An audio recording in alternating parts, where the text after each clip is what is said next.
No, he was Wuno Victor Kamenyo, of course. Dr. Brother, Gambotena ye. Banange buli ali ku TV teka ko ABS telefina okisegera Henry Mwanje ali ne Victor Kamenyo mu nyumba ensole nkambwe eyatentenga asuna okisegera agamba tya omukulu Henry Mwanje ndi bulungi tata buza ku bantu banange mbalamusiza nnyo abalabi ba ABS TV abagizi ba Henry Mwanje abagizi ba Victor Kamenyo bane tubagala nnyo mwe bale kwekuumirako ku TV esinga tutandikira ku NUP tandikira wali kusaidiza NUP yawan Victor Kamenyo NUP nga tujja kadi bagituma yogera ku nsonga eyo NUP kadi bagituma naye kadi bagituma mu bumenyi bw'amateeka tinganza omuntu gwe neesimbako yakulira ye secretary w'akakiiko oba omuwandiisi w'akakiiko k'ebyokulonda naye yeesimbyeyo kati ekuposti emu kati omuntu oyo yasalawo ani gwe babawa kaadi kati ate temusobola kompitinga n'asalawo ani gwe bawa kaadi so omusajja oyo yeewa kaadi bumenyi bw'amateeka kitegeeza nti omuntu waba yeesimbyewo wabawo conflict of interest kozi aba takkirizibwa nefalita banasaidi kozi ya stampinga kati ensonga yo nagenda okugyogerako nenkola petition engeri yali kuye flag so yekuba yamumangu stamp nadduka ku electoral commission nanominatinga obumenyi bw'amateeka naye netukireka nekigenda yawo era abantu bakawala baganda bange kuba banange round yes eno bagiyita people power bawa muntu asina maanyi mu bantu kimanyikiddwa bulungi Kamenyo nzaalibwa wali Kawala kulite Kawala era amaanyi galina tewali muntu so ogenda kujja okwesimbawo mu kibiina kyekimu oba ogenda kujja basically ngenda kujja nzize nga independent n'akabonero k'eryato naye nga ndi muwagizi wa people power osigala okyali mu NUP ndi mu people power era njiwagira nnyo era bintu bingi nnyo ffe kyenkana sijja kugamba nti ffe twagitandikawo naye ffe abantu abasookera ddala people power waliwo enjawulo NUP ne people power byanjawulo oli mu NUP oba people power kati people power kisinde NUP kyekibiina kitegeera oli mu kibiina kya NUP ekibiina kya NUP nkirimu nina ne kaadi naye sigenda kugira ku NUP kubanga kaadi saagifunye naye ensonga ekyenjawulo ti parties zireetamu enjawukana mu bantu ate ekisinde kigatta abantu people power egatta abantu naye parties zino kuba kati bomma oba katugeze Kasibante kaadi n'ogiwa oba Bubeeka Kawalya abawagizi ba Kasibante bajja kufukanamu n'aba Bubeeka Kawalya ate nga bonna babadde pawo kitegeera so kireetawo conflict awagizi so nsaba nnyo abantu abatuwuliriza tulemere ku kintu ekyo tuve ku bino ewangudde twagala busobozi omuntu asobola kyenkana ki tetugenda kuwa abantu abo balina ebizibu byabwe eyo abantu baba banja baagala muntu aboogerera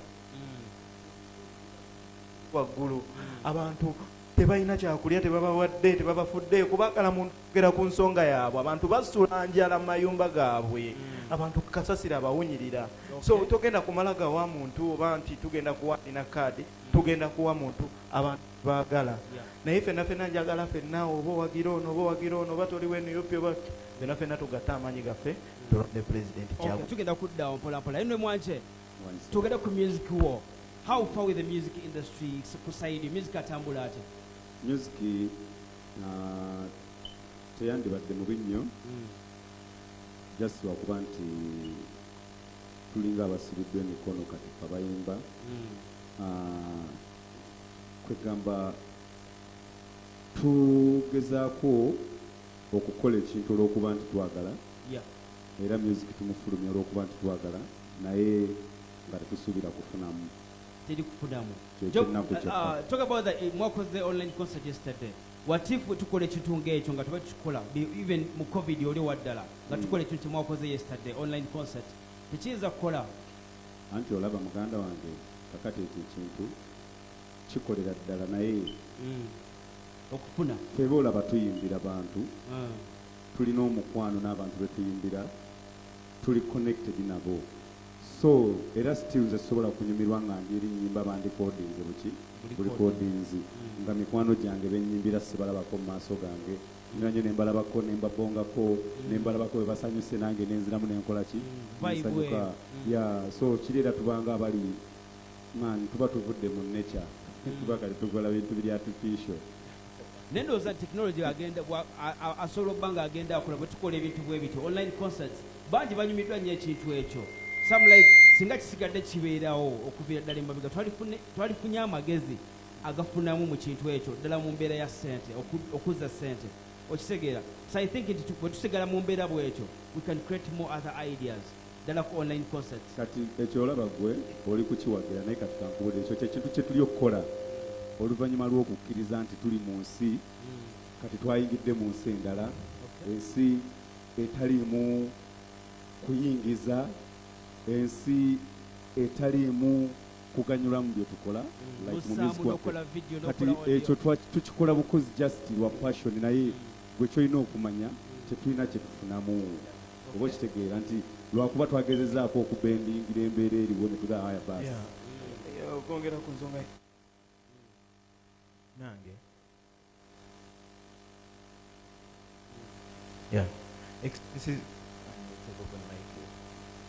expenses zaffe zonna zasigaddewo twasigadde tusasula twasigadde tusasula amafuta g'emmotoka twasigadde tusasula twambala bulungi twasigadde naye ate enyingiza yavuddewo kitegeero so embeera eno yakati abaga yakunyigirizibwa nnyo eri omuyimbi yenainaaliyo kati komwaka faananya bukamungi kitegeera ate sina muyimbi yekka abantu bangi nnyo abanyigirizibwa mu mbeera eno abadde atunda abadde webyuma bangi nnyo kubanga abasiika capati babirayo ebyokulya ebyokunywa abalya ku music bangi so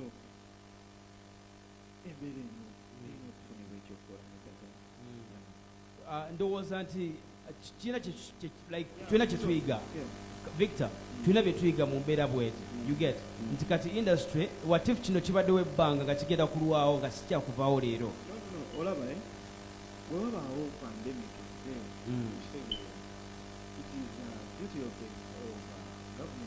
okuketalingako sector ezisinza okukosebwa era kikola paka ddi bwe bakeera ku makya ne bamanya nti aba artists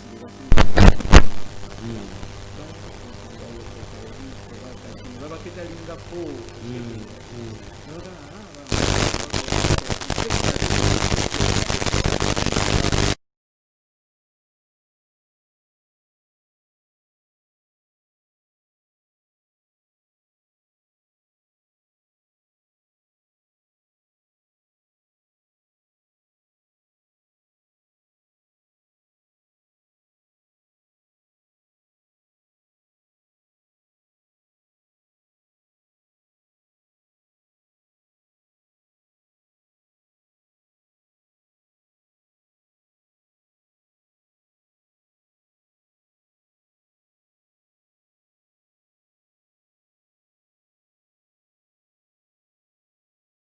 olwokijja nti yayimba akayimba n'agamba wagenda kubeerawo abantu abajja si ba bulijjo baganda bange tetuli ba bulijjo kino tewabeerangawo Victor Kamenyo yesimbawo tewabeerangawo Bobi Wine yesimbawo tewabeerangawo Regimu abayimbi nga 50 beesimbyewo baganda bange tuze naye tuli balala nnyo tetuli nga bali tetuze Call of Duty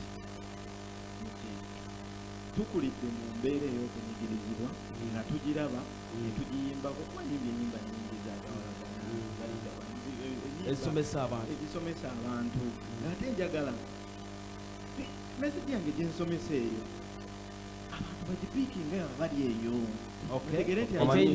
omanyi ekireetera ffe abayimbi ebiseera bisinga okuyimba tetuyimba nti tugenderedde kufuna ssente wabula tuba twagala legacy so omuyimbi mu kaseera ke kamu bw'agenda mu byobufuzi agenda sigala ng'akolera legasi eyo mu kugikolerera ayina okuba ng'agenda kukolera abantu ebirungi basigale nga bagamba omwana Victor Kamenyo yakola ki yaliwo so kati nti ekyomukisa omulungi abantu abo bagenda okulonda abantu bano abayimbi bali kulonda abantu abaagala okukolerera legasi so si okukolerera embuto zaabwe okitegeera nti ffe kitulimu abayimbi tukolerera legasi okitegedde beera awo ogambe banalaba batya Henry Mwanje nga ndi bwenti oba okitegeera banalaba batya Henry Mwanje nga ndi mu mbeera bweti kikuyambeko ate obutatuuka mu mbeera ng'eyo muganda waffe Rock Giant gyatuuseemu okutuuka okutyoboolwa bw'atyo kubanga abakubanga yamanya kyali nti musajja kuba naye kati yategedde recently nga bamaze omukuba nti abadde wa mugaso nnyo mu ggwanga bannayuganda bamumanyira bamukkiririzaamu yayongedde kitegeera recently naye alabika abadde yaggwamu essuubi so obuzibu buva ku ki Victor omuyimbi okwerabira kyali ate nakijjukira oluvannyuma at times tulaba abayimbi bangi nyabaze mu industry nga they are good babadde vibrant mu time yaabwe n'otuuka time bweti ng'omuyimbi yavaako dda nga ne kakabaka ssente nga takyakayina kiva ku ki embeera ey'okubeerawo embeera eyo eva ku kintu kye bayita depression kakati okijjaya nti tumanyi ffe tulina industry embi kyebabadde tebafaako kino kyongera kyogera kaati industry embi babadde tebagifaako abakulu abakulembera era kwekalakasaako kwegolaba bazimbye one stop center bwe bajja kwekalakasaako kwegolaba bagenda kukola copyright kubanga nze akulira akakiiko aba hip hop mu Uganda Musicians Association. So embeera eniva bweti abayimbi ffe bwe tukuba hiiti otutandika okufunayo obusente bwa shows kati bwe tumala okufuna obusente bwa shows ne butubaamu olole ku toopu kati bw'okeera ku makya nga tokyavuga tezikendeera tukyaziraba eba waabayite jukira oba wasigaza legasi y'erinnya lyo kakati abantu bano boba okola nabo abantu bano bokola nabo nti tujjewa batandika okubaako oba tokyalina sente zibasapootinga erinnya liba lina gye lyakuteeka nti batandika eweddewo tosobola babeezaawo ofuuka desperate ofuuka desperate otandika okunywa enjaga otandika okwekyawa levo gye yabadde addako yadajjako musanga nga yeetugidde mu nju kubanga afuuka desperate takyalina mikwano emotoka gitunze abeerewo buli kimu kimufundiridde obulamu bumufundirira bwe buti omuntu aba yatambulanga okuva wano paka wali nibagamba ng'agenda olaba tebakyaliwo agenda okulaba omuntu yatambuliranga primary 6 damn it 10 years old onaasoma Who, me? Yeah, exactly. Man. Tulinayo ku mwana omuto ayimba ali mu style z'abano nga asobola yimba ng'onomwana. No, Felista cannot do this kind of music. Tayinza kukuba nga bano. Music gwe bakola ate kati I'm telling you, music wa Stone Age alinga bolaba ba Rachel Ray. That level of like rap gwakola ali so mature. It is so mature. Oh no. Yeah. You have a project Nenavio. General Zamba. How did you come to connect? General Bweru. Not in Uganda. How did you connect to General? Manager wange, CEO Sidia Sula. Ye yakwatagana Baboon first. Okay. They were kwatagana so General say that Obada Devuchi remix koi. So you did the remix? Yeah. Bazadi. Yeah. They took about He allowed you to do it? Yeah. That's so great. Do you know projects make us so far? Projects? Zicha Jadji Daega Eya Koi the Dreamboard Zeziro Katidega that's or that's it. Yeah, exactly. DJ Art? Yeah. Bo Chaka Chaka. Did you meet them or you just do collaborate? Did you meet them for a project? I will. So how did you do the project for Chaka Chaka?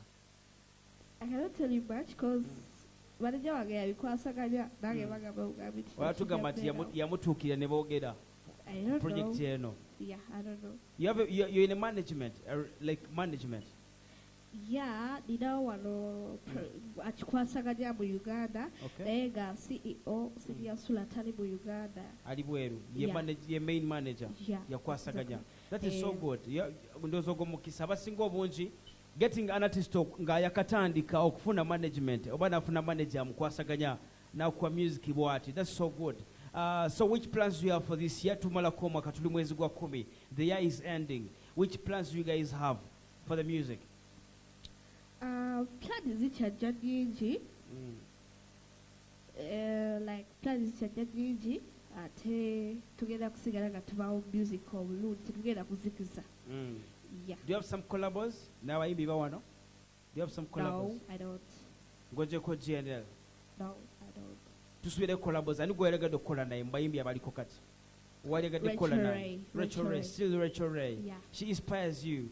A lot. Mpaya abayimbi bataano abasinga okukolera mu hip hop fraternity. Hip hop. The big artists you love most in hip hop genre. GNL, Davio, Navio. Keiko, Keiko. Yeah, takyayimba. I think she's in Sweden. I think Pepe Busi, Busi. those. Gravity ngomulese aside. Right, I thought you're going to talk about Fresh Kid, Felista, Batovane.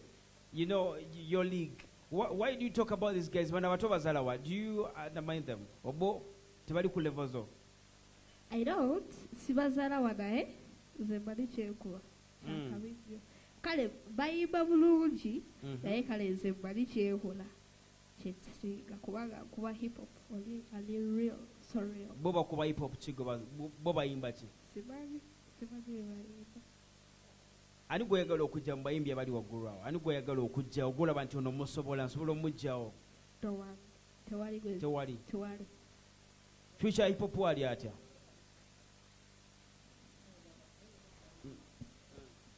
Mwagamba tewali kitegeeza either ali mu maaso oba aliko mabega. Abasingako bali mabega waabwe. Mubali wani gwola ogwogamba nti ono osobola okumugjawo hip hop gwakuba musobola. Bola waliwo. The big guys. Ani? Kapili P.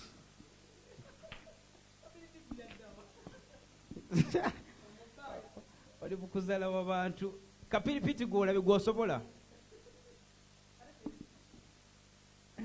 Felista naye musobola wajja. Wajja naye Kapili P y'omusabula.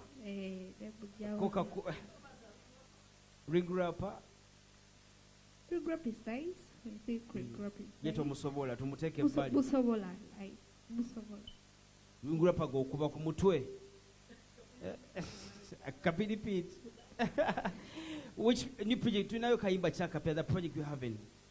Which project do you have? Like, do you have Ngampia, the latest one? Koi. Yeah.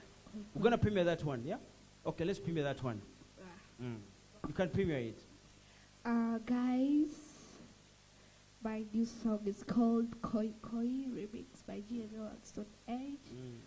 Lulu Jijo Luiba, Luida Message Yabani, Wuluwuli Lizay.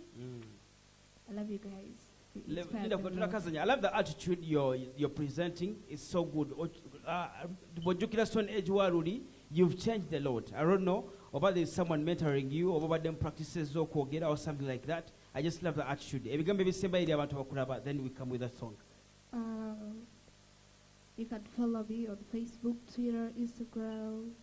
There, number manager wange Babu Jagala, it is 0708 66 28 66. Track promotion. Okay, she is Stone Age. Let's have that song. Oh, Stone Age. Stone Age, I know rhyme. She's a very young girl who's very, very